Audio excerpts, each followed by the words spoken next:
yasrifu 'anna sayyi'aha illa ant.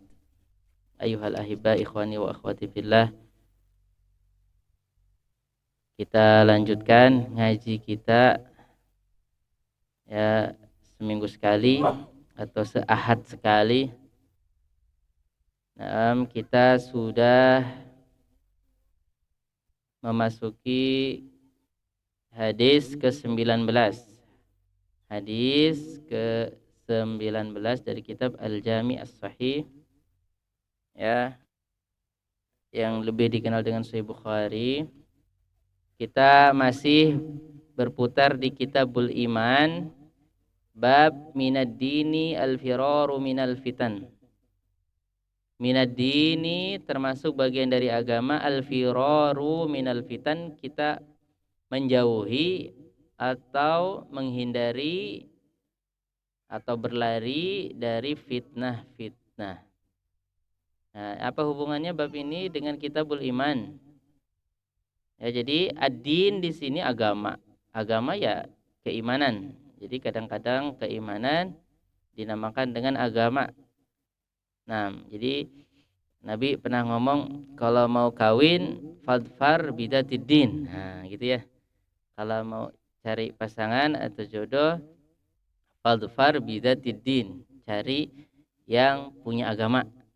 Maksudnya bukan yang penting beragama, mau Konghucu, bukan, maksudnya yang agamanya bagus.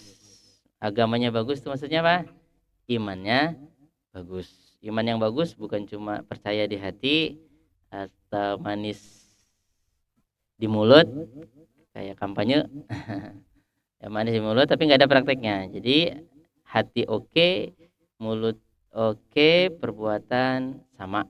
Nah itu. Jadi itu adalah agama. Jadi fadfar bidatid, maksudnya cari yang agamanya bagus, maksudnya yang imannya bagus. Karena kita hidup di dunia 70 tahun udah nggak ada mesra-mesranya mungkin ya dengan dunia, makan udah nggak enak, gigi udah nggak ada, ya kan? Nggak bisa ngetrek lagi kalau anak muda kan, nggak bisa gaya-gaya lagi, udah tua. Tinggal retak-retaknya aja, dikit-dikit keseleo, ya nggak, udah tua, gimana lagi? Pokoknya kehidupan yang hakikatnya, kehidupan yang hakiki itu nanti setelah kita mati. Jadi agama, ya, agama maksudnya iman. Jadi dari sini masuk dalam Kitabul Iman. Jadi fitnah yang ada, fitnah itu apa sih? Fitnah itu keadaan ya, yang bisa menambah iman seorang atau mengurangi. Ya, menambah iman seorang atau mengurangi. Makanya kata Rasulullah, ma taraktu fikum fitnatan aldarra ala rijal minan nisa. Nah, gitu. Aku tidak tinggalkan fitnah yang lebih berbahaya bagi laki-laki selain dari perempuan. Karena laki-laki kalau sudah sukses apapun, fitnahnya paling tingginya perempuan. Ya, perempuan apa fitnahnya? Ya laki-laki, sama aja. Ya, tapi apa perhiasan? Bisa juga. Nah, katanya perempuan yang penting banyak uangnya. Mau agamanya atau mukanya belakangan, yang penting uangnya cakep, ikut. Itu udah teruji itu. Nah, jadi intinya sebetulnya laki-laki fitnah bagi perempuan, perempuan bagi fitnah bagi laki-laki, anak fitnah bagi bapak, bapak fitnah bagi anak, harta fitnah bagi yang punya. Seperti itu. Jadi Nabi diuji dengan umatnya, umatnya diuji atau difitnah dengan nabinya. Nah, ya intinya apa kata Allah Subhanahu wa taala, atas birun, kalian bisa sabar enggak? Wa ja'alna ba'dakum li ba'din fitnatan atas birun. Dan memang udah Allah takdirkan sebagian kita itu menjadi fitnah atau ujian bagi yang lain. Caleg ujiannya follower ujiannya caleg, banyak sekali yang ngasih. Akhirnya katanya dicoblos semua, jadi hancur, malah nggak ada yang dapat suara. Inginnya dapat suara banyak, tidak dapat semua. Nah itu ya. Ala kulli hal, mudah-mudahan kaum muslimin diampuni dosa-dosanya, amin. Calegnya juga amin, presidennya bagus, amin. Amin. Nah, bukan kampanye ya. Nah, udah selesai. Nah, ala kulli hal.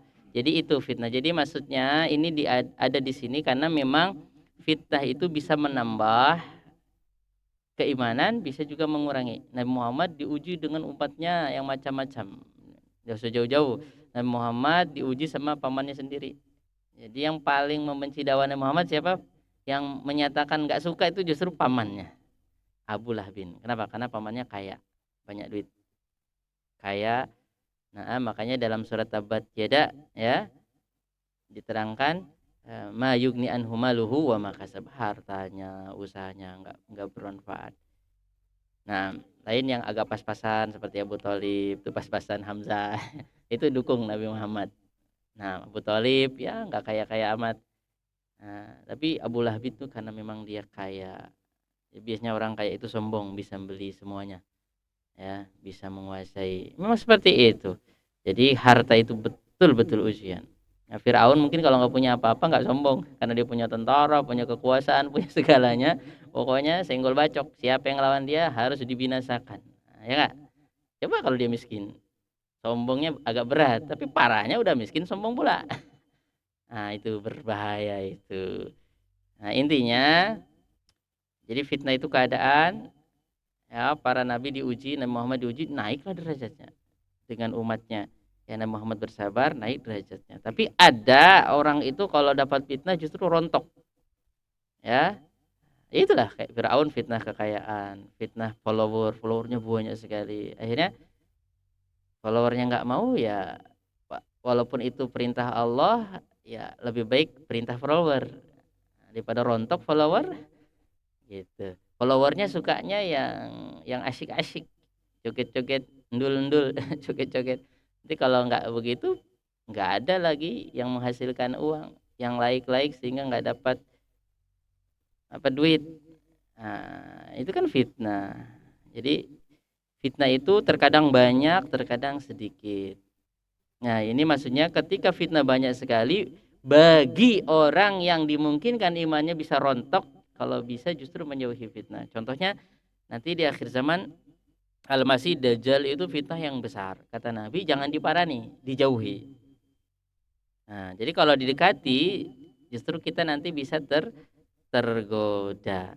Nah, jadi itu. Jadi akan ada di akhir zaman fitnah-fitnah yang luar biasa merata sampai kata Rasulullah Shallallahu alaihi wasallam, "Badiru bil a'mali fitanan kaqitain minal lail mudlim." Cepet-cepet tuh kalau beramal mumpung belum banyak fitnah banget. Di akhir zaman nanti fitnah itu gelap seperti potongan-potongan malam. Maghrib, Isya itu udah boleh gelap. Ya, kalau zaman dulu kan terasa malam itu gelap. Jadi seperti potongan-potongan malam, kita itu nggak bisa bedain, ya, berat. Jadi kita kan kalau jalan malam-malam nggak ada lampu kan nggak bebas, ya itu. Jadi harus hati-hati sekali. Makanya sebelum tiba kegelapan-kegelapan itu, cepatlah beramal. Memang kita harus cerdas. Ya, kalau ini masanya untuk bercocok tanam ya tanam musim hujan cepat tanam. Di musim kemarau susah nyebornya, nyiramnya. Tapi kalau udah musim hujan banjir, musim musim kering, ya sama. Jadi kita intinya harus melihat sikon, memanfaatkan ya waktu masa muda, waktu semangat-semangatnya untuk beramal soleh. Kalau udah tua nggak kuat lagi. Seperti itu. Masa sehat, waktu bagus untuk kita beramal soleh. Kalau udah sakit nggak terlalu bisa.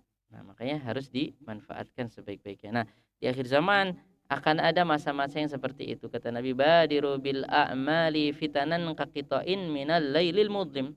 Cepat-cepat, semangat-semangat beramal. Bisa beramal dengan kata-kata, dengan perbuatan, dengan hasil usaha, dengan hasil panen, ya, dengan apa namanya? Dolar, dengan euro, rupiah. Nah, cepat sebelum waktunya terlambat. Mumpung ada kesempatan. Nah, kenapa nanti kalau kita undur lagi karena ke depan itu sudah sunatullah kerusakan itu akan lebih banyak. Makanya sampai manusia itu nanti di akhir zaman nggak ada kenal sama Tuhan. Jadi konsep D apa namanya agama menyediakan agama, jadi agama itu sesuatu yang merusak, agama itu sesuatu yang menghalangi, itu akan makin marak makin ke sana. Nah, walaupun yang mengatakan orang yang beragama, Jadi agama itu suatu yang paling murah, bahkan bisa menjadi sebab majunya satu negara dan peradaban. Agama candu, agama itu merusak peradaban, nggak usah bawa-bawa agama itu. Jadi generasinya nggak beragama, jadi bebas tanpa batas seperti itu. Jadi agama paling murah. Makanya kata Rasulullah apa? Yusbihu rajulu mu'minan wa yumsi kafirun. Pagi oke, beriman, sore kafir. Jual aja agamanya. Nah, jangan agama. Kalau musim-musim pemilu main agama juga. Ya. Nah, ala kulli hal, intinya agama itu jadi cuma untuk hiasan saja. Jadi bukan sesuatu yang sakral, bukan sesuatu yang harus kita junjung tinggi, kita hormati, tapi sesuatu yang murah. Kalau murah kan aras-arasan, nggak apa-apa lah. Sesuatu yang biasa-biasa saja. Tapi kalau yang berhubungan dengan dunia, wah serius, serius. Nah, jadi itu suatu fakta. Makanya kita harus cerdik, kita harus pandai melihat situasi itu. Kata Nabi itu pagi bisa beriman, sore udah nggak beriman. Sore beriman, yumsi mu'minan wa yusbih kafiron. Paginya udah kafir lagi. Nah, kafir di sini bisa kafir keluar dari Islam atau kafir kecil. Kafir kecil itu apa? Dia melakukan hal-hal kekufuran. Kufur nikmat. Ya, kufur nikmat. Contohnya kufur eh, segala sesuatu sebetulnya kemaksiatan itu masuk dalam kategori kekufuran. Ya, kata Nabi, orang lagi nyolong, la yasriku sarik hina yasriku huwa mu'min. Enggak ada orang lagi nyolong itu beriman. Wala yazni zani hina yazni wa huwa mu'min. Kalau dia berzina itu bukan mukmin. Nah, tapi maksudnya bukan mukmin di situ bukan berarti keluar dari Islam. Maksudnya imannya itu tipis sekali, kayak enggak beriman. Masa orang beriman korupsi, sementara ada orang berimannya sama dewa enggak korupsi? Kan fakta, ada begitu kan? Malah dia ngaku enggak punya agama, ateis enggak korupsi. Yang punya agama korupsi terus. Nah, itu kan berarti kayak nggak beriman aja sesungguhnya. Nah, tapi eh, adapun kejujuran orang yang tidak beriman itu bermanfaat di dunia saja, di akhirat tidak bermanfaat. Karena memang kalau mau bahagia di dunia jujur, jangan bohongi orang. Orang beragama atau nggak beragama harus jujur. Cuma kalau nggak beragama cuma sampai sini saja, dia dapat pujian, dapat follower, dapat suara mungkin, tapi di akhirat nggak dapat apa-apa, bahkan sudah dapat dosa. Nah, kenapa? Karena tidak memenuhi perjanjian hidup di sana. Perjanjian hidup di sana itu harus punya la ilaha illallah, hidup di surga Allah Subhanahu wa taala. Nah, itu ibu-ibu udah kepanasan ya, bisa cari yang teduh nggak apa-apa ibu-ibu. Tapi vitamin D lah nggak apa-apa. Daripada saya kepanasan waktu itu jadi ceramahnya harus cepat selesai. Baik. Kita baca hadisnya. Qala al-Imam Bukhari rahimahullahu taala haddatsana Abdullah bin Maslamah an Malik an Abdurrahman ibn Abdullah ibn Abdurrahman ibn Abi Sa'sa'ah an abihi an Nabi Sa'id al-Khudri annahu qala Rasulullah sallallahu alaihi wasallam yushiku ay yakuna khairan ma'al muslim ghanamun yatba'u biha sya'afal jibal wa mawaqi'al qatri yafirru bidinihi minal fitan. Dari sahabat Abi Said Al-Khudri, sanadnya kita ringkas ya. Kecuali di fakultas hadis kita bahas sanadnya satu-satu. Ini kan fakultas umum ya. Dari Abu Said Al-Khudri, namanya Sa'ad ibn Malik ibn Sinan, sahabat Nabi yang paling banyak, bukan paling banyak ya, termasuk banyak meriwayatkan hadis. Bapaknya Malik, Sa'ad ibn Malik ibn Sinan, gugur di perang Uhud. Jadi perang Uhud ada sekitar 70 atau 80 syuhada, termasuk abahnya Abu Sa'id. Nah, Abu Sa'id ibn Malik ibn Sinan. Ya, apa kata Rasulullah? Dia mendengar Rasulullah bersabda, "Yushiku an yakuna khairu malil muslim." Sudah hampir dekat waktunya sebaik-baik harta atau kebaikan orang Islam itu kambing aja. Ghanamun. Ya, yatba'u biha sya'afal jibal, dia bersama kambingnya berada di puncak-puncak gunung. Ya, wa mawaqi al-qatri, cari tempat-tempat di mana ada hujan, ada rumput, dia di situ sama embeknya atau sama kambingnya. yafirru bidinihi minal fitan. Tapi dia begitu bukan apa niat dia menyendiri sama kambingnya, yang penting bisa makan, bisa minum, bisa beribadah kepada Allah dengan benar, tidak terjerumus kepada kemaksiatan. Jadi niatnya menyendiri atau beruzlah itu melarikan diri dengan agamanya itu, ya apa, melarikan diri dari rusaknya manusia itu untuk menyelamatkan agamanya. Yafirru bidinihi minal fitan. Dia melarikan atau menyelamatkan agamanya dari fitnah. Jadi rela menyendiri demi fitnah. Nah, ada dua hadis tentang beruzlah. Ini sebetulnya hadis tentang uzlah. Jadi di sini intinya hubungannya apa sih dengan keimanan? Kan kita kitabul iman. Jadi manusia itu imannya bisa berkurang kalau lingkungannya jelek. Coba lingkungannya apa namanya nggak jujur, kita jujur sendiri, kadang-kadang malahan diusir, ya nggak, dipindah tugaskan langsung kan. Nah, yang jujur, petugas yang jujur ditaruh di ujung sana. Kadang-kadang kan gitu karena lingkungannya nggak betul. Nah, jadi lingkungan itu menentukan cara berpikir kita. Nah, kalau lingkungannya orangnya baik, biasanya kita nggak baik itu malu. Nggak apa-apa, awal-awal nggak baik karena malu. Tapi lama-lama kita hayati, kita jangan sampai melakukan ini dan itu cari muka manusia, tapi cari wajhullah, cari ridho Allah Subhanahu wa taala. Nah, jadi lingkungan itu sangat menentukan kita. Coba kalau di lingkungan kelas semua teman-temannya semangat, kita nggak semangat tuh malu. Nah, nggak usah jauh-jauh lah ya, kalau semua temannya rajin, apa, kita nggak rajin kan malu begitu. Tapi kalau semua teman-temannya santuy, nggak ada yang rajin, kita rajin sendiri tuh kadang-kadang cie-cie, nah gitu. Pakai jilbab sendirian di teman-teman yang nggak pakai jilbab kan kadang-kadang ya gimana gitu. Nah, jadi lingkungan itu membentuk cara berpikir kita. Makanya Rasulullah itu sederhananya itu begitu. Rasulullah ketika di Mekah, umat Islam itu kebanyakan tuh nggak kuat. Ada yang keluar dari apa namanya, bukan keluar dari Islam. Alhamdulillah mereka nggak keluar, cuma bahaya. Rasul takut sampai ada yang harus pura-pura masuk agama Quraisy. Nah, jadi waktu di Mekah itu Rasulullah dakwah pertama sembunyi-sembunyi, kemudian terang-terangan. Sudah terang-terangan, pamannya meninggal, Abu Thalib, sebelumnya kakeknya waktu masih kecil, kemudian diasuh paman, ya. Jadi yang meninggal siapa? Istrinya meninggal, pamannya meninggal. Nah, itu ketika istrinya meninggal, pamannya meninggal, Rasulullah juga kena kena apa ya, kena kekerasan fisik dari orang-orang Quraisy. Sebelumnya enggak, tapi yang lain kena dari awal udah kena, seperti Bilal, ya, seperti Ammar, ya, istrinya Sumayyah, kemudian Khobab bin Arad ditaruh besi panas di kepalanya. Pokoknya sampai ada Ammar itu diikat di kuda, kudanya satu lari ke timur, satu ke barat, terbelah badannya. Sumayyah ditusuk dari bawah sampai ke atas sama tombak. Cowok, cewek ditusuk sama tombak. Itu fitnah. Sehingga anaknya Ammar, Yasir, ya, astagfirullah, Yasir yang tadi ditarik pakai kuda, suaminya, istrinya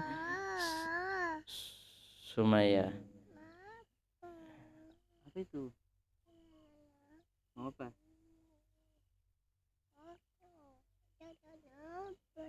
Ini di situ dulu. Nah, ini fitnah ini. Nah, ganggu itu fitnah ini. Nah, jadi Yasir meninggal, Sumayyah meninggal, suami istri meninggal. Itu awal-awal orang yang gugur sebagai syuhada di Mekah. Ketika Rasulullah melihat mereka lagi dibantai, Rasul cuma ngomong gimana? Kayak itu sama mama dulu.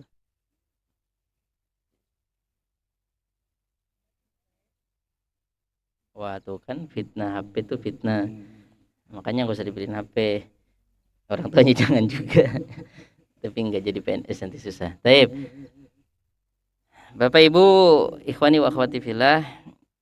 Jadi Rasulullah ketika melihat mereka di azab seperti itu kan fitnah, ujian. Pedang, tombak, ya bahkan kita mau dibunuh itu kan ujian luar biasa. Apa kata Rasulullah? Sobron ala Yasir, sabar aja wahai keluarga Yasir, fa inna ma'alakum jannah, tempatnya kamu nanti di surga. Tapi Rasulullah apa ngomong sabar toh, menang baik, menang sing sabar yo, sabar, kita dakwah yang benar, kita dakwah tauhid, sabar toh, ora sabar mung sabar toh. Rasulullah nggak ngomong sabar toh, Rasulullah berpikir ini gimana supaya yang lain nggak dimatiin kayak gini. Rasulullah berpikir, oh iya di sana itu nyebrang laut di daerah Afrika ada raja Kristen namanya Ashumah, gelarnya Najasyi. Nah itu Kristen. Nah Kristen kan nyambung. Terus Rasulullah sepertinya sudah tahu lah ya, dia itu Kristennya kayak Warokoh yang punya kerabatnya Khadijah, yang mana pertama kali mengakui kenabian Muhammad itu Kristen, Warokoh. Karena memang risalah Nabi Muhammad itu untuk semua umat, rahmatan lil alamin. Sebagaimana sering kita ungkapkan, jadi orang Madinah itu bisa berubah jadi umat Islam karena berita ahli kitab. Karena orang-orang Yahudi memviralkan di medsos mereka akan datang Nabi akhir zaman gini, cirinya gini. Akhirnya orang Ansor, orang-orang Aus sama Khosraj tahu. Ketika ketemu sama Muhammad, nyambung, masuk Islam. Nah seperti itu. Akhirnya Rasulullah, oh ya coba pindah. Akhirnya suruh apa? Melarikan diri dengan agama dari fitnah. Itu contohnya Firor. Jadi fitnah itu bukan nanti di akhir zaman saja, dimanapun kita, kalau memang itu bisa membahayakan agama kita menghindar. Dan itu namanya hijrah, masuk dalam hijrah. Hijrah dari tempat jelek, tempat yang mengenaskan menuju tempat yang lebih baik. Ya, jadi sama intinya masalah lari dengan agama itu mempertahankan keimanan yang ada. Nah, jadi suruh ke Habasyah. Sampai Habasyah sekitar berapa orang, 80-an ya, perempuannya berapa, 5 begitu. Ya, nanti kita buka lagi sejarahnya hijrah al-ula. Hijrah pertama itu bukan ke Madinah, hijrah pertama itu ke Afrika. Nah, ke tempatnya orang Kristen, raja Kristen Ethiopia, sekarang negara miskin. Dulu Quraisy takut Arab hidung mancung, Arab banyak minyak sekarang. Takut. Dulu gak ada minyak. Tapi ya Quraisy itu klan luar biasa. Semua Arab itu tunduk sama Quraisy. Secara umum, masih juga ada musuhnya nanti Taif. Secara umum Arab itu tunduknya mayoritas itu sama Quraisy. Tapi sama Ethiopia takut juga. Padahal Ethiopia rakyatnya ya bukan Afrika Mesir ya, Afrika, mohon maaf, agak hitam. Tapi ya dulu kuat, dia hebat secara politik. Takut Quraisy. Sekarang negara miskin. Itulah zaman berubah. Subhanallah. Jadi ke Ethiopia, tinggal di sana, dilindungi sama rajanya. Ya dilindungi sama, padahal Kristen rajanya. Sekali lagi saya tegaskan, Kristen atau non-Muslim selama tidak memerangi dan musuhi umat Islam, kita tetap berbuat baik dan tolong menolong dengan mereka. Bahkan kita niatkan supaya mudah-mudahan dia dapat hidayah Islam. Gitu. Itu rumusnya. Karena di awal dakwah Islam saja yang melindungi Nabi itu bukan orang Islam. Pelindung utamanya Abu Thalib, bukan Islam. Tapi karena ada hubungan kerabat. Gitu. Ada satu lagi nanti Mut'im bin Adi. Jadi waktu Nabi Muhammad SAW diboikot, mereka main boikot juga sampai makan daun, makan apa nanti ke depannya, kesiannya sama bangsa Arab yang lain. Bani Hashim, keluarga Nabi Muhammad diboikot, jadi susah makan, susah, aduh kesian. Nabi Muhammad pernah dakwah ke Taif, di Taif ditolak, ya kan, sudah kita sering ceritakan dakwahnya. Pas mau masuk Mekah di portal.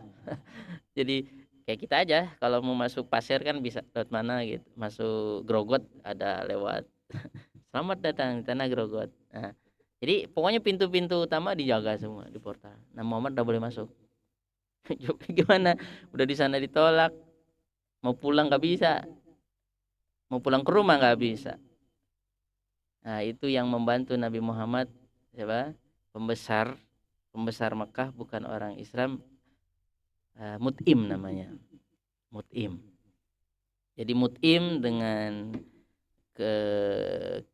kebaikan akhlaknya Dia yang membuka portalnya, dia yang membatalkan boikot itu. Padahal bukan Islam. Jadi ada orang yang tersentuh hatinya. Nah itu sampai Nabi Muhammad begini, ketika perang, ya, ketika perang Badar, anaknya itu Jubair, Jabir dikecilkan jadi Jubair, jadi tawanan, ya, diikat di masjid supaya dengar orang sholat jamaah dan sholat. Akhirnya masuk Islam kan di situ. Tapi kata Rasulullah itu sebetulnya gini, kalau mut'im masih hidup, masih kafir, terus minta sama saya, bebaskan semua tawanan, saya bebasin. Rasulullah mau berterima kasih. Dulu waktu saya sendirian dakwah nggak ada yang dukung, ya. Terus ada kebaikan dia satu, saya mau masuk Mekah nggak boleh, tapi mut'im yang apa namanya, yang dekeng saya, akhirnya portal dibuka kembali. Kalau mut'im masih hidup tapi udah mati, terus minta tawanan Badar ini dibebaskan gratis tanpa tebusan, saya bebasin. Nah Muhammad tahu terima kasih. Ya tapi mut'imnya udah sudah tiada. Mut'im sudah tiada. Nah anaknya Jubair masuk Islam. Dia itu pas sholat maghrib dengar Nabi baca watini wa zaitun, masuk hati. Nah jadi sebetulnya dakwah Islam tuh gampang. Sampaikan Al-Quran ke orang kafir, udah mau beriman mau enggak udah. Karena Quran itu dengan sendirinya, dengan dengar Al-Quran itu sendiri, di plus dia harus paham terjemahannya, kalau bisa lebih paham, itu udah nyampe ke hati orang. Yang selama ini cuma mabuk dunia apa segala gitu bisa cepat masuk Islam. Makanya Rasulullah ketika mendakwahi Heraklius apa banyak kata-katanya? Cuma 5 baris suratnya. Satu peradaban full super power waktu itu didakwahi dengan 5 baris aja. Tapi ada semangat memang Rasulullah ingin mendakwahi orang non muslim. Nah, itu dakwah Ahlus Sunnah wal Jamaah, dakwah Salafiyah, ya. Harusnya kita fokus sekali-kali harus punya program untuk menyampaikan Al-Qur'an aja. Udah, dengar mau beriman alhamdulillah. Tahu tentang Islam udah. Yang penting udah kita sampaikan. Makanya dalam Al-Qur'an konteksnya hatta yasma'u kalam Allah. Sampai orang kafir itu pokoknya denger aja deh kalam Allah. Enggak usah debat-debat banget. Kalau bisa debat bagus. Nah, buat majelis ilmiah, perang kelahi otak. Masuk Islam. Boleh. Tapi enggak semua orang bisa begitu, ya tapi kayak gitu. Kita sampaikan saja. Mereka karena fitrah manusia itu akan kembali kepada Allah Subhanahu wa taala. Karena setiap manusia itu sudah ditakdirkan semuanya dulu itu mengenal Allah Subhanahu wa taala. Cuma karena lingkungan ini, kata Rasulullah, kullu mauludin yuladu ala fitrah fa abawahu yuhawidani au yunassiranihi au yumajjisani. Setiap anak lahir itu dalam fitrah, mengenal Allah Subhanahu wa taala. Pasti dia akan percaya kepada rasul-rasul Allah. Ya cuma karena lingkungan, bapak dan ibunya menjadikan dia Yahudi, bapak dan ibu menjadikan dia Nasrani, bapak ibunya menjadikan dia Majusi. Lingkungan yang membentuk keyakinan dia. Nah, tapi dia fitrahnya itu sudah ada. Nah, tugas kita itu membangunkan fitrahnya itu. Makanya kita dakwah semua para nabi pasti dakwah tauhid. Ya enggak? Nabi Ibrahim rela dibakar. Ya, pas Nabi Ibrahim dibakar tidak mempan, tetap ngotot di situ enggak. Nabi Ibrahim hijrah meninggalkan kampungnya Irak, pindah ke mana? Ke Syam buat markas baru. Ada istrinya 2, satunya di Mekah. Semuanya jadi pusat peradaban Islam Mekah, Madinah. Nah, istri yang satu di Syam, Palestina, satunya di mana? Di Mekah. Tapi barokah dakwahnya kapan? Setelah enggak tahu berapa generasi.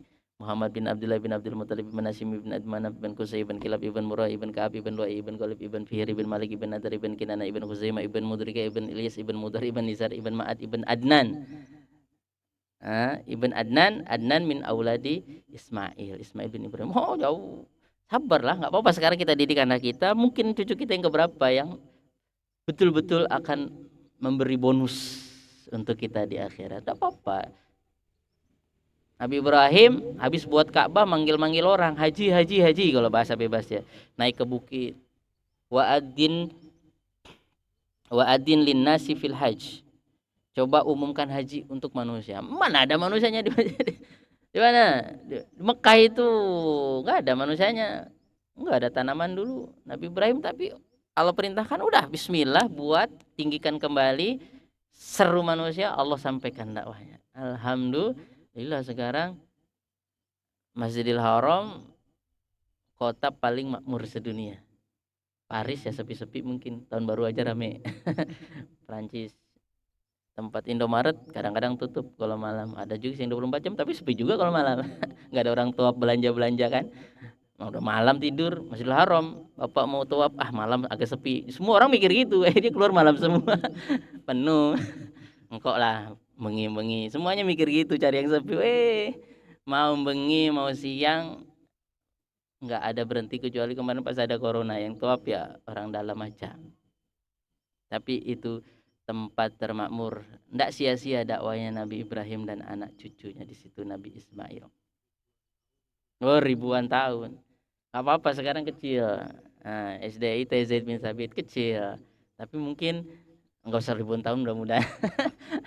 10 tahun udah betul-betul jadi menara ilmu untuk peradaban Islam insyaallah taala. Enggak apa-apa mimpi itu harus tinggi kata Nabi. Kalau minta itu Firdaus, ya surga paling pol tinggi paling bagus. Nah, fa innahu a'lal jannah wa ausatuha. Nah, jadi hadis ini kata Nabi sudah dekat masanya orang itu nanti harta yang paling berharga itu ya cukup kambing, dia pelihara kambing, nanti kambingnya diangon, jangan juga pelihara kambing enggak diangon. Ya, haknya kambing makan. Faidah ya. Jadi binatang yang harus dizakati itu binatang yang kalau diangon di alam. Kalau kita yang ngarit nggak wajib zakat. Itu pendapat ini kuat. Kecuali pendapat Imam Malik. Karena dalam hadis diterangkan wal gonamu fisa imatiha dan embek yang ada di lahan lepas gitu di kebun sawit yang nggak ditanam rumputnya betul-betul alam. Itu yang dizakati kalau udah 40 ekor. Satu kasihkan. 40 ekor ke atas 80 kelipatannya.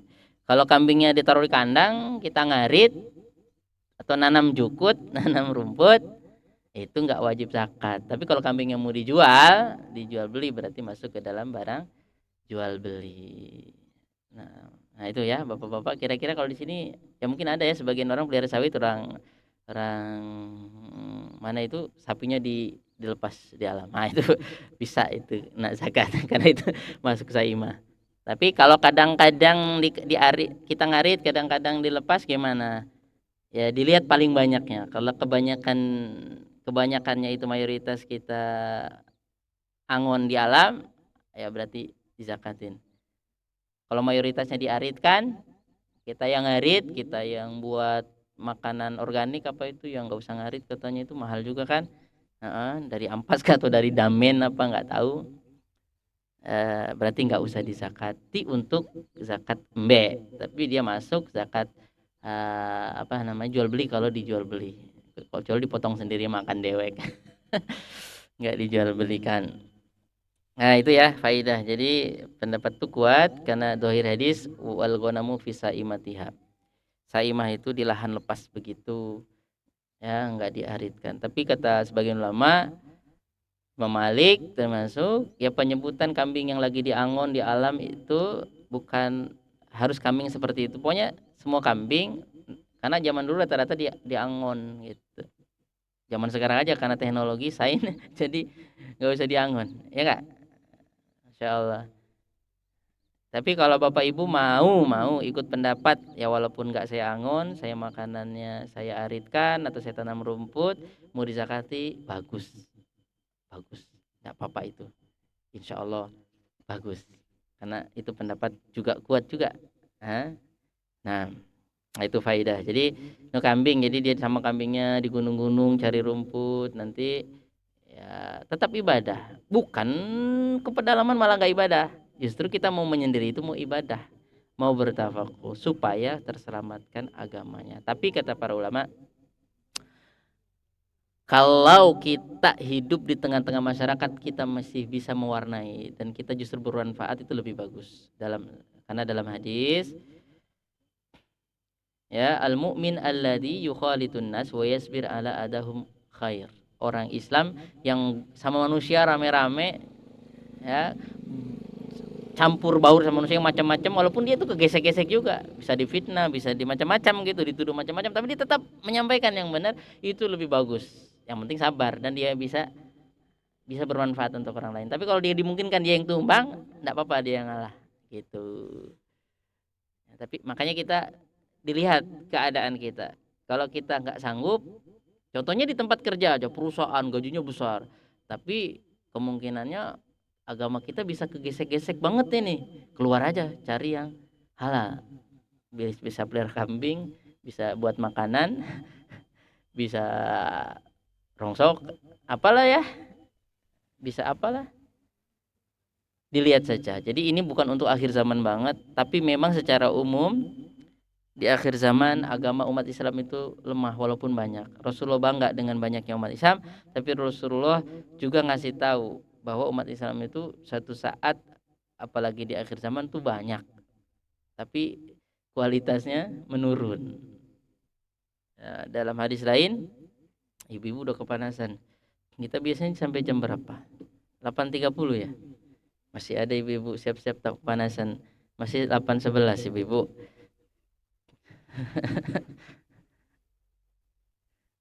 Jadi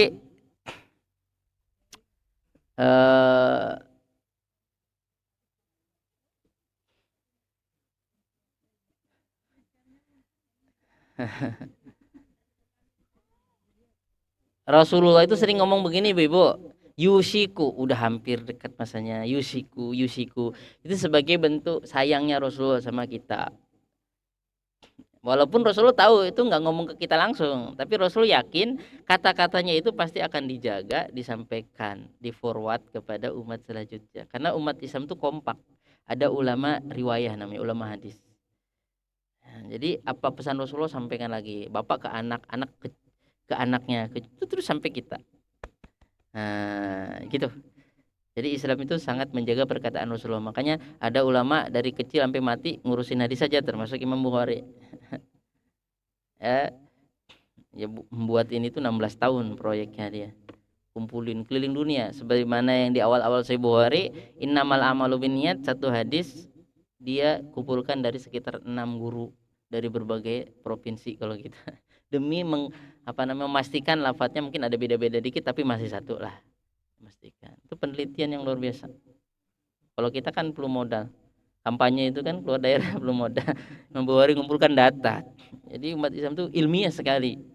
Ya, tinggal kita lanjutkan aja. Ini fenomenal sekali hadis sih. Jadi kalau umat Islam itu Quran kalamullah sendiri dijaga juga, pakai riwayat juga, hadis juga. Jadi terpisah dan saling menjelaskan Quran, hadis. Nah, kalau umat Islam kecampur, ya di Taurat, Injil disatuin, kemudian surat ke raja-raja. Korontinus, surat ke raja ini, bahkan syair-syair dimasukin juga. Nanti syair-syair masukkan kidung-kidung gitu kan, kidung Sulaiman, kidung-kidung syair-syair. Jadi nggak bisa ini kitab suci. Padahal itu bukan semua, bukan kalamullah. Tapi masih ada di situ kalamullah masih. Karena Nabi pernah melakukan ngetes itu kepada orang Yahudi tentang ayat rajam. Ayat rajam itu bagi yang sudah menikah masih ada dalam Taurat dan Islam juga ada. Nah, itu kisahnya luar biasa. Jadi orang Yahudi itu mengingkari udah jelas-jelas di depan mata. Mudah-mudahan kita nggak kayak seperti itu. Nah, jadi kisahnya begini, Bapak Ibu. Jadi kata Nabi, karena ada orang Yahudi berzina. Kalau orang yang kedudukannya tinggi, hukumannya ringan. Kalau Yahudi garis rendah, hukumannya sesuai dengan kitabullah, Taurat. Itu bahaya itu ulama kalau udah begitu. Nah, jadi menghukum si kaya selamat, hukum tajam ke bawah, tajam ke bawah, tumpul ke atas itu. Akhirnya kata Nabi, oh gini aja katanya. Kan nggak terima sebagian Yahudi, datang ke Muhammad aja dah. Kata Muhammad, gak usah repot-repot, buka Tauratnya. Ya, langsung dibawa Taurat. Nah di samping Nabi itu ada pendeta Yahudi udah masuk Islam. Nah, Abdullah bin Salam. Buka Taurat halaman ini. Apa namanya? Kata Nabi, baca dah tentang ayat rajam. Tapi pas dia baca ditutup ayatnya gini. Emang Nabi anak kecil. Subhanallah sampai segitunya ulamanya itu gitu. Jadi ada ulama begitu, udah jelas-jelas kebenaran dia tutupi demi dia tetap punya harga diri atau nauzubillah. Kata Nabi buka tangannya dalam Sahih Bukhari. Enggak ada katanya. Orono Kak. buka tangannya, ora ono. Lo iki, masa Nabi Muhammad kayak anak kecil nggak ada? Di sampingnya ada tapi itulah. Ternyata sebagian kita itu udah tahu kebenaran tuh menolak saking sombongnya. Ya, Firaun tahu kebenaran, menolak. Abu Lahab tahu kebenaran, menolak. Makanya ngeri penyakit sombong itu. Ya kita salah, pernah salah, mudah-mudahan diampuni Allah. Kita pernah kasar sama orang, astagfirullahaladzim. Kita pernah ria, astagfirullahaladzim. Udah, aku aja kesalahan, aman daripada gini. Itu makanya kata Abdullah bin Salam itu kaumun buhutun. Buhutun tuh botek, bohong terang. Bohong terang tuh bohong terus. Jadi seperti itu sampai segitunya. Nah, sering kita jelaskan ya tentang contoh orang bohong. Dia ada dua orang lagi jalan, sampai hafal lah ibu-ibu ya. Di depan ngelihat ada hitam-hitam. Ada hitam-hitam. Oh, itu burung. Enggak, rusa katanya. Burung, rusa. Burung, rusa. Oh, kita deketin, terbang. Pokoknya kata temannya tetap rusak walau terbang. Nah, embe kalau bukan rusak, kambing katanya. Anzun wa intorot. Pokoknya tetap kambing walaupun terbang. Ya Allah, udah jelas terbang, berarti burung mana ada kambing. Ya itu. Dan kita juga sering gitu kan. Istri, suami juga sama, udah jelas salah. Pokoknya susah banget minta maaf itu. Iya kan? Astagfirullah wa atubu ilaih. Mengakui kelebihan orang lain itu berat.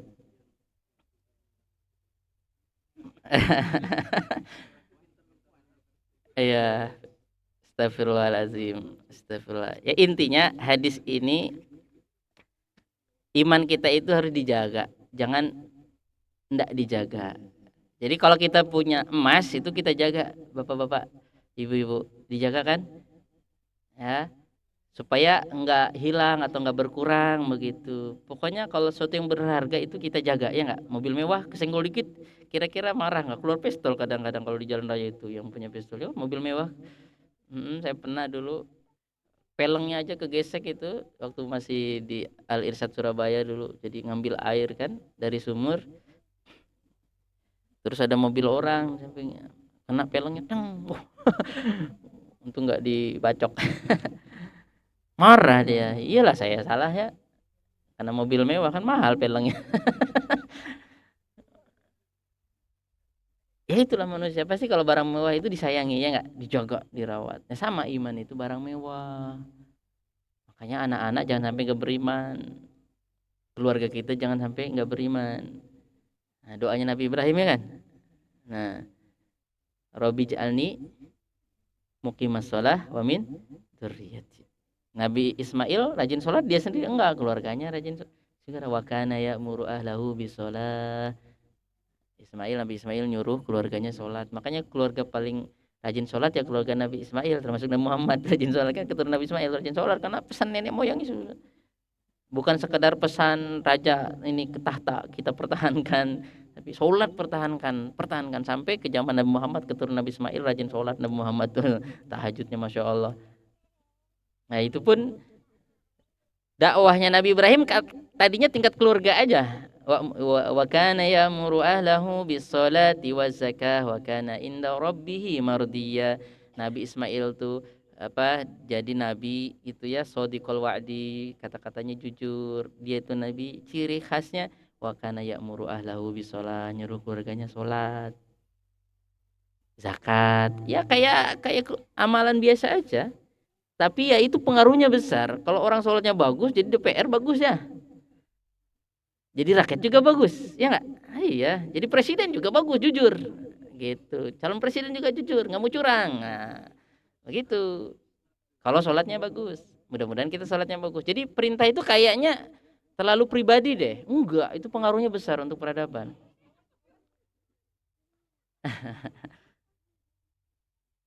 Kayak profesor apa gunanya cuma ngajar? Oh enggak, itu tiap hari ngajar itu mencerdaskan bangsa. Ya, guru itu kayak nggak ada gunanya, nggak ada perubahan. Oh, kalau nggak ada yang ngajar mau jadi apa manusia? Makanya betul aja ulama pewaris Nabi karena pengaruhnya untuk kemanusiaan besar. Ya Allah, mohon maaf ibu-ibu ya, besok ibu-ibu di situ nggak apa-apa deh. Kayaknya di situ aman. Udah aman. Mohon maaf ibu-ibu kepanasan. Jadi Bapak Ibu yang kami cintai karena Allah Subhanahu wa taala, pembahasan kita pagi ini lari dari fitnah untuk iman kita tetap selamat. Nah, jadi mohon kita jadikan iman itu nomor satu dalam hidup kita. Bukan ditaruh di lemari kalau lagi kerja, katanya dulu Jainuddin MZ, Pak Jainuddin. Kalau mau kantor taruh di laci. Jadi di kantor imannya tipis atau nggak ada imannya.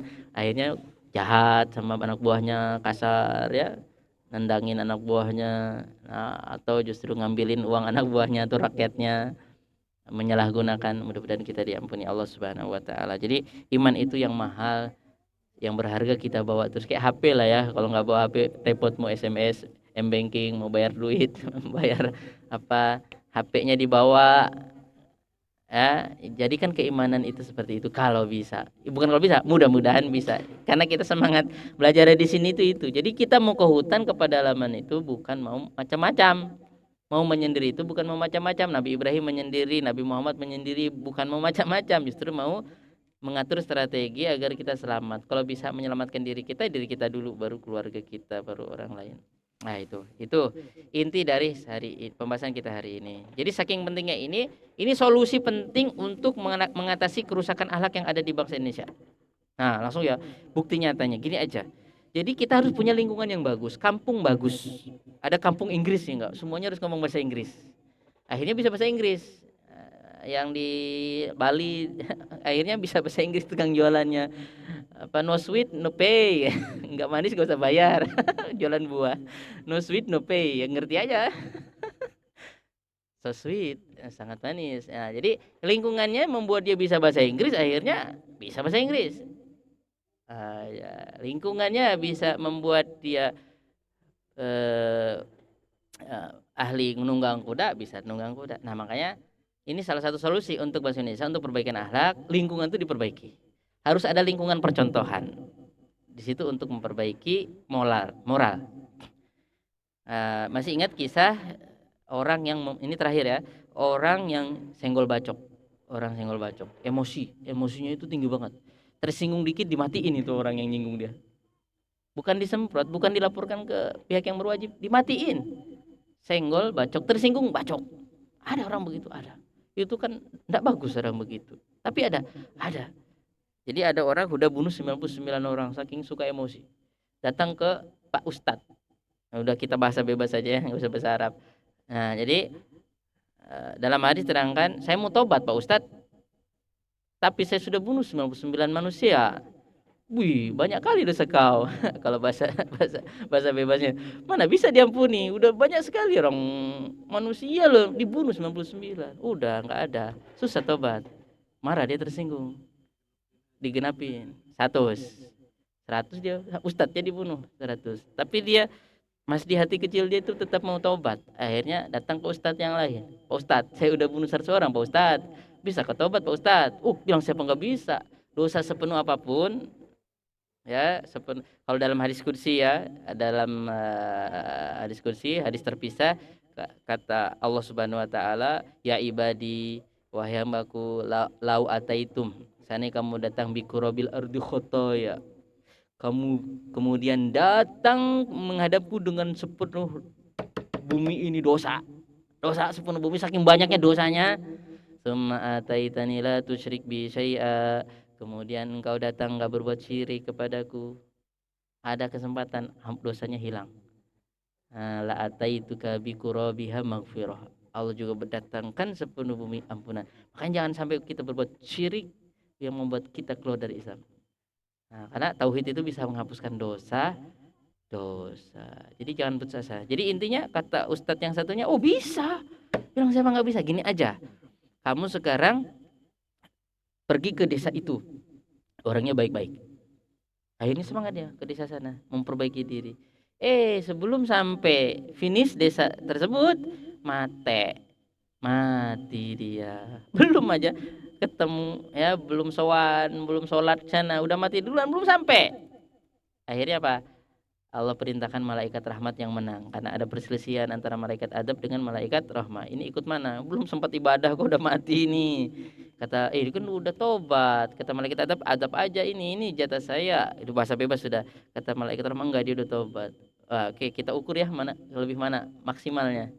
Nah, ini diukur lebih dekat ke kampung baik. Nah, lihat walaupun dalam riwayat digeser bumi, digeser supaya ini curang bukan ya?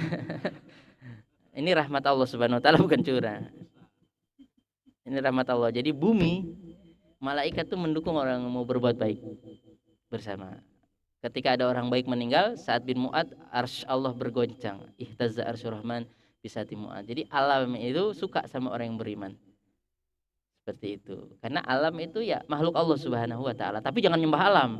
Oh, nyembah Nyi Blorong, penunggu hutan, nyembah pohon besar. Bukan disembah. Itu sama-sama makhluk Tuhan, enggak usah kita sembah dia. Kita sembah Tuhan, sama-sama nyembah Allah Subhanahu wa taala. Setiap pohon semuanya bertasbih kepada Allah Subhanahu wa taala. Bumi yang kita lewati akan menjadi saksi kita dalam menegakkan keimanan.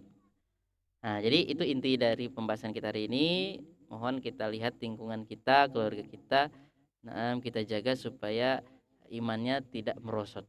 Tapi kalau soal bisa menurun, berkurang itu iman. Tapi kita harus itu memang hakikat keimanan, bisa turun, bisa naik, tapi kita harus punya upaya. Jadi menghindarkan ya keimanan kita dari serangan-serangan yang membuat iman kita tipis atau hancur sama sekali. Harus ada upaya. Nah, nggak mesti nunggu akhir zaman dulu. Bisa lingkungan kantor, bisa lingkungan kerja. Kalau itu bisa merusak keimanan kita, cepat-cepat selamatkan keimanan kita. Karena keimanan paling mewah, paling berharga dalam hidup kita, lebih berharga daripada emas berlian. Jadi kalau emas berlian kita jaga, iman kita jaga. Bukan kita jual-jual aja seperti di akhir zaman, ya bi'dinahu biarodin qalil minad dunya, menjual agamanya dengan keuntungan dunia yang sedikit aja. Padahal itu dosa, tapi nggak apa-apalah melanggar, bisa tobat, tapi akhirnya berdosa. Kalau imannya kuat enggak. Itu yang bisa kita sampaikan, Bapak Ibu yang kami muliakan karena Allah Subhanahu wa taala. Kalau ada pertanyaan silahkan. Masih ada 3 menit. Ibu-ibu monggo kalau ada pertanyaan. Iya, Pak penanya tetap PNS. Assalamualaikum warahmatullahi wabarakatuh.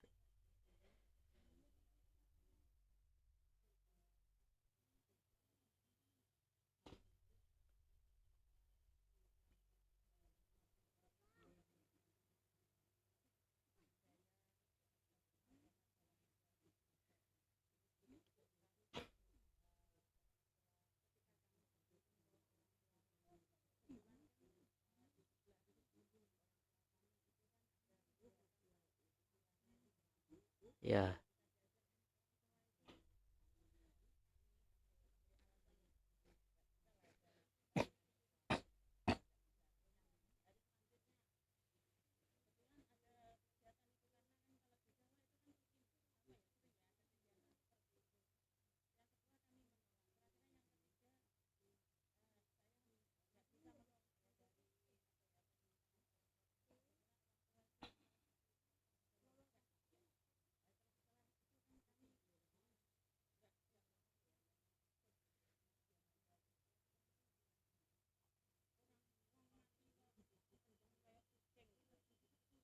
Ya harus di ya. Oh. Nah.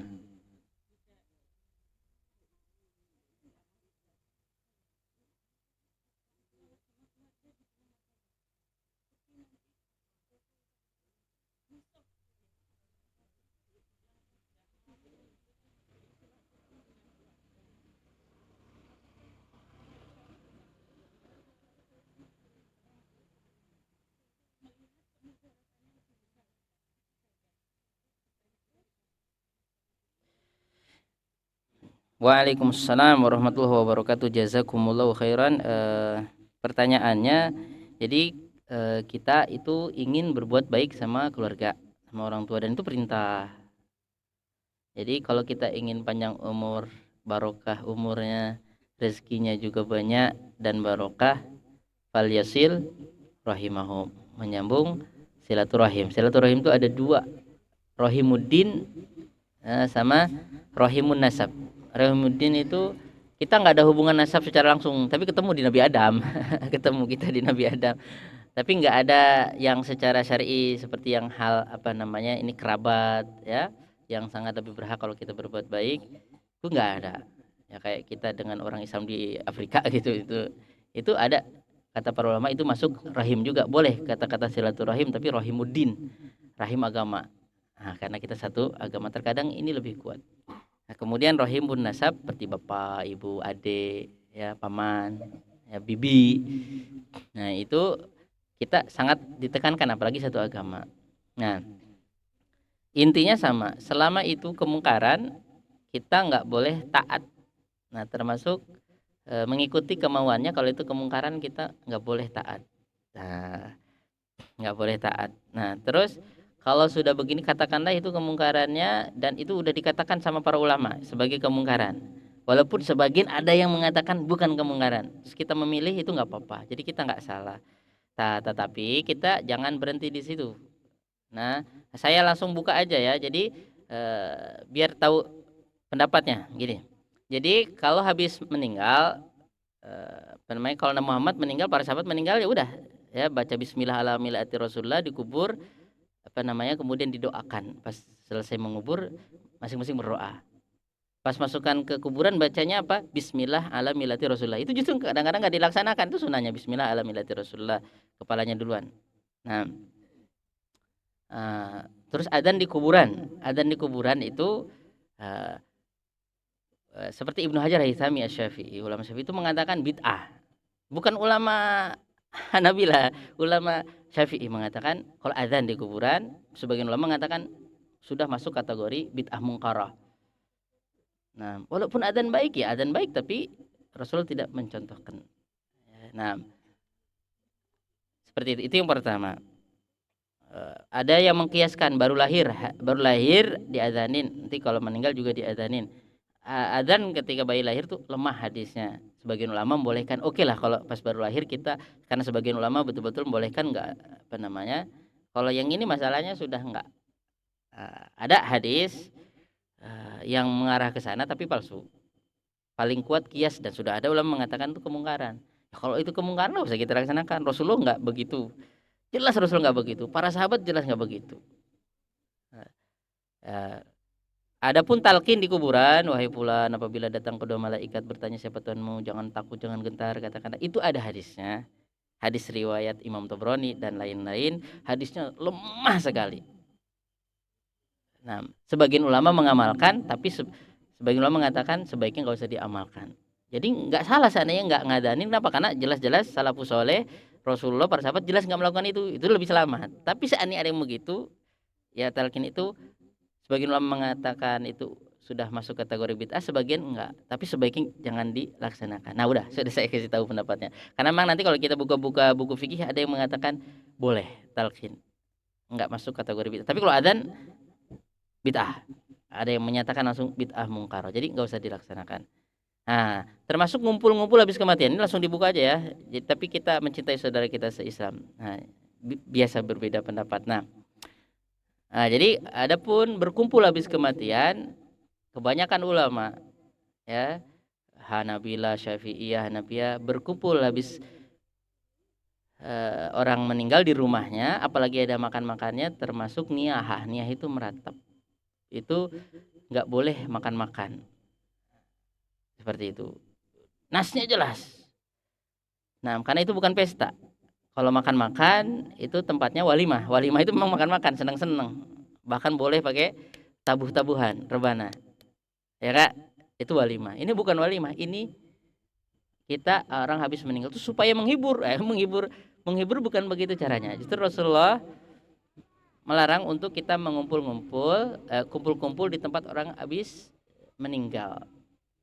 Tapi kalau hanya sekedar bertakziah, ngucapin sabar apa, nggak apa-apa, datang. Tapi kalau ngumpul, apalagi itu wajib, diyakini wajib, itu kurang pas. Nah, jadi ulama udah menyatakan hal tersebut. Nanti ada yang membolehkan berdalil dengan hadis riwayat Abu Daud, Rasulullah pernah menguburkan jenazah kemudian diundang sama keluarganya mampir. Itu kan cuma diundang mampir minum aja, cuma begitu, nggak ada macam-macam, nggak ada keyakinan nih harus, apalagi harus 7 hari, harus 8 hari, harus 1000, kalau enggak Islamnya nggak bener. Justru kalau nggak sholatnya nggak apa-apa, tapi kalau ini harus, nah itu sudah kurang pas. Apalagi sampai menyusahkan orang yang meninggal, itu fakta.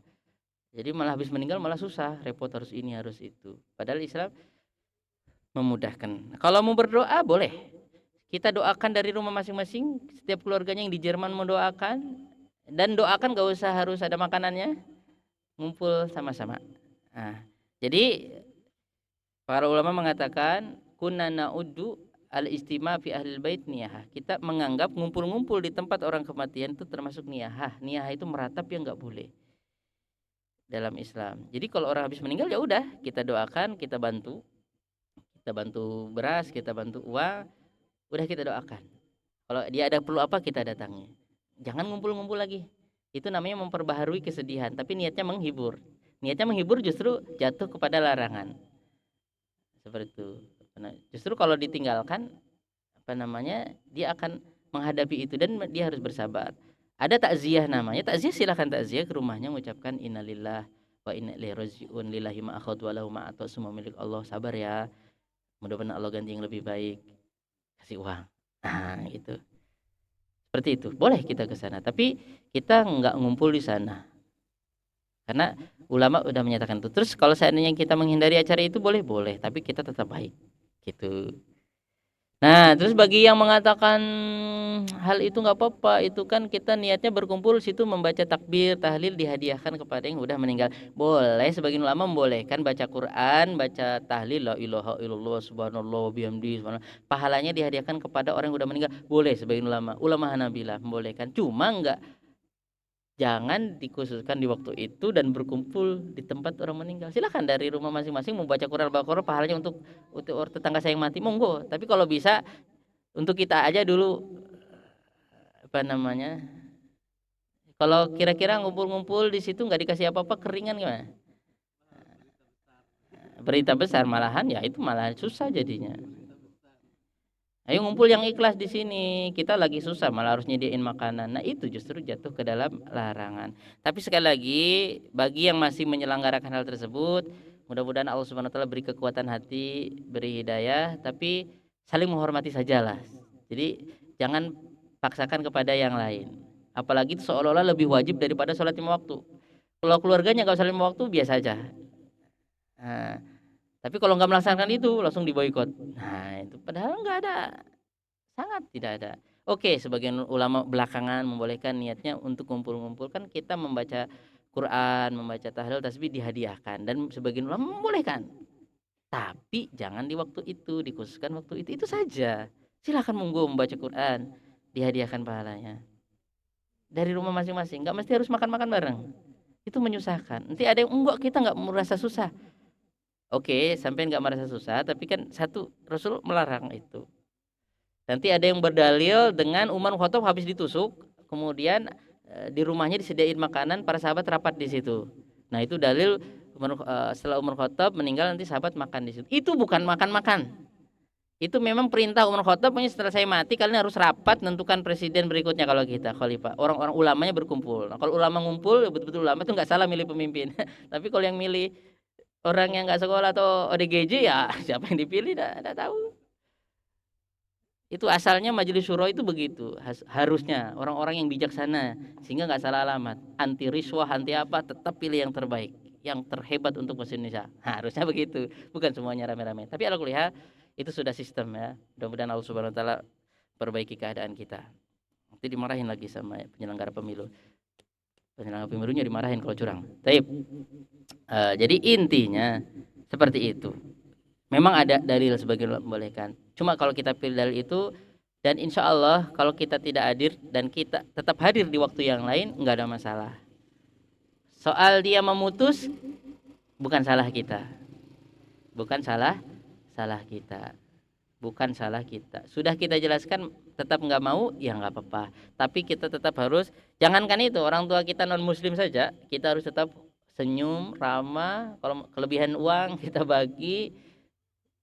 Apa saja yang kita bisa lakukan kita lakukan walaupun dia non muslim apalagi masih umat Islam. Cuma yang itunya nggak apa-apa kita nggak ikut dulu dan bukan salah kita. Nah, justru salah dia. Karena memaksakan sesuatu yang masih diperdebatkan bahkan lebih ke itu sesuatu yang dikatakan sebagai niyahah. Nah, ini sudah saya jelaskan mudah-mudahan bisa memahami dan yang masih mau seperti itu mah enggak juga. Tapi harap saudaranya katakan kalau nggak datang dipahami juga seperti itu. Tapi ngikutin pendapat yang boleh berdasarkan hadis tadi Rasulullah pernah mampir. Itu kan mampir aja, cuma mampir. Apa namanya? Makan minum sebentar, bukan acara khusus dan itu bagian dari agama, bukan. Ya, seperti itu. Nanti ada riwayat kalau buka di internet apa namanya, jadi kalau selama 7 hari itu begini-begini itu munkoti dan itu bukan hadis Nabi, sangat disayangkan. Jadi sangat tidak memiliki landasan, belum itu menyerupai kebiasaan adat sebelum kita, ya nggak, adat sebelum kita seperti dulu segitu. Naam. Dan itu bukan cuma di Indonesia, mohon maaf, di Mesir juga begitu. Jadi kalau di sana itu ada hari Firaun, bukan. Jadi arwah itu masih di sekitar situ kalau 40 hari. Mereka tuh punya penyelenggaraan gitu berhubungan dengan arwah Mesir kuno. Jadi orang Mesir walaupun Islam yang masih memegang itu, mereka punya keyakinan rohnya masih di sekitar situ atau apa segala gitu 40 hari. Itu bukan cuma di Indonesia. Bukan cuma di Indonesia. Ada beberapa peradaban yang punya keyakinan seperti itu, 40 hari sekian hari. Jadi harus ada pestanya. Nah, ya Islam sudah datang, bismillah, kita pegang erat, kita laksanakan sunnah Rasulullah dengan gigi geraham, tapi akhlak tetap nomor satu. Jadi tetap silaturahmi dengan hari yang lain. Kalau dia kita kasih uang nggak mau, mungkin kurang banyak ibu uangnya. Coba kasih 1 M, langsung, oh nggak apa-apa, beda pendapat.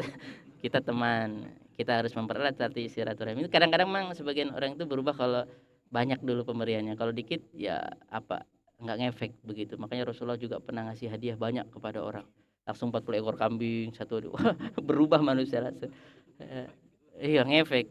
Ya makanya tetap perlu ada orang kaya di umat Islam itu. Mudah-mudahan anak-anak kita kaya dan pintar, amin, dan beriman nomor satu. Mohon maaf, kita sudah melampaui waktunya 8.42. Mudah-mudahan ada manfaatnya Bapak Ibu. Istiqomah insya Allah, walaupun kita beberapa orang aja di sini, tapi lumayan lah, ada 20 ya. Udahlah lumayan lah, alhamdulillah. Ibu-ibu yang online ada berapa? Ibu Desra, ada Pak Masud. Nah, oke, mudah-mudahan sehat semua. Barakallahu fikum. Kita tutup dengan kafaratul majlis. Subhanakallahumma wa bihamdika asyhadu an la ilaha illa anta astaghfiruka wa atubu ilaika. Wassalamualaikum warahmatullahi wabarakatuh.